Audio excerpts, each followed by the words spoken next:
সাপে কাটা এক বৃদ্ধার মৃত্যুকে কেন্দ্র করে চিকিৎসায় গাফিলতির অভিযোগ তুলে বিক্ষোভ দেখালেন মৃতার আত্মীয় স্বজনেরা। সোমবার কালিয়াগঞ্জ স্টেট জেনারেল হাসপাতালে এই ঘটনাকে ঘিরে উত্তেজনা ছড়ায়। মৃতার নাম দুলো বর্মন, তার বাড়ি কালিয়াগঞ্জের ফতেপুর এলাকায়। জানা গিয়েছে রবিবার রাতে তিনি ধনকৈল অঞ্চলের কাঁচনা এলাকায় তার জামাইয়ের বাড়িতে ছিলেন। রাত প্রায় 12:30 নাগাদ ঘরের বিছানায় শুয়ে থাকা অবস্থায় তাকে সাপে কামড়ায় বলে পরিবারের দাবি। এরপর দ্রুত তাকে কালিয়াগঞ্জ স্টেট জেনারেল হাসপাতালে ভর্তি করা হয়।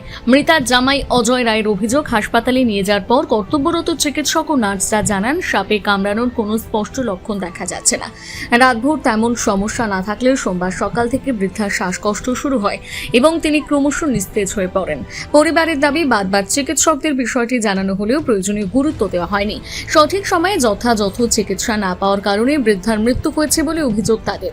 এই ঘটনার প্রতিবাদে চিকিৎসক ও নার্সের বিরুদ্ধে ব্যবস্থা নেওয়ার দাবিতে হাসপাতাল চত্বরে বিক্ষোভ দেখান মৃতার আত্মীয় স্বজনেরা।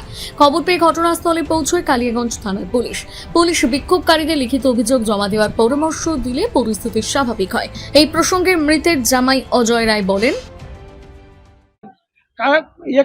সাপে কাটার 5 মিনিটও সময় লাগেনি, সঙ্গে সঙ্গে আমরা নিয়ে এসে এখান থেকে আমার শাশুড়ি মা নিজে পায়ে হেঁটে বেডে গিয়ে বসে লোকজনদের সঙ্গে সারা রাতে গল্প করেছে।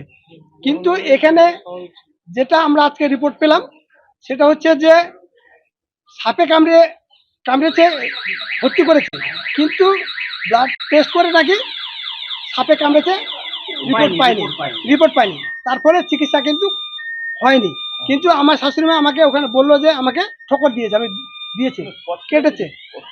যাই হোক, সেটা আমরা জানি না। এখানে বলছে যে আমরা রিপোর্ট পাচ্ছি না বলে তো খুঁজে পাচ্ছে না। তো আমরা বললাম যে তাহলে সাপে কামড়েছে, আপনি ভর্তি নিয়েছেন অথচ রিপোর্ট পাচ্ছেন না, ট্রিটমেন্ট তাহলে হয়নি।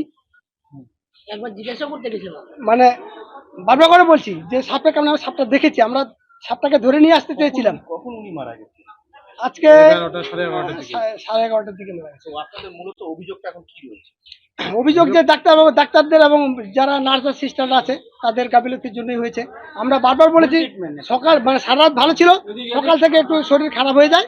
খারাপ হওয়ার জন্য আমরা বারবার করে ডাক্তারকে গিয়ে রিপোর্ট করছি যে মায়ের শরীর গলা বসে যাচ্ছে, কথা ফুটছে না, আর হচ্ছে যে পেটে ব্যথা করছে, অক্সিজেনের অভাব হচ্ছে, শ্বাস নিতে পারছে না, শ্বাসকষ্ট হচ্ছে। আমরা চাচ্ছি যে ডাক্তারের সাজা হোক, শাস্তি হোক। কালিয়াগঞ্জ থেকে বিশেষ প্রতিবেদন, নিউজ টুডে।